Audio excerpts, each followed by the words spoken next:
আজ আমি তোমাদের লাউ চিংড়ি রসা করে দেখাবো। তার জন্য কড়াই আমি প্রথমে তেল দিয়ে দিলাম। তেল দিয়ে জিরে ও কাঁচা লঙ্কা ফোড়ন দিলাম।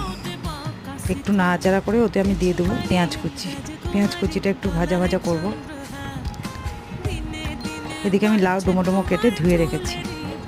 এবার পেঁয়াজের মধ্যে আমি আদা বাটা জিরে গুঁড়ো দিয়ে একটু নাড়াচাড়া করব, যে কেটে রাখা লাউগুলো দিয়ে দেবো।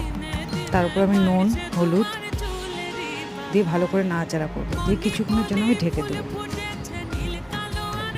এদিকে আমাদের চিংড়ি মাছ ভেজে রাখা আছে।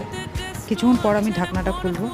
খুলে চিংড়ি মাছটা দিয়ে একটু নাড়াচাড়া করে জল দিয়ে সেদ্ধ হওয়ার জন্য ঢেকে দেবো।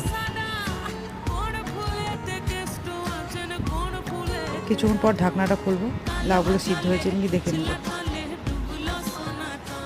লাউগুলো সিদ্ধ হলেই এই যে আমাদের হয়ে গেছে আমাদের লাউ চিংড়ি রসা। এই রান্নাটা যদি তোমাদের ভালো লাগে লাইক শেয়ার কমেন্ট করো।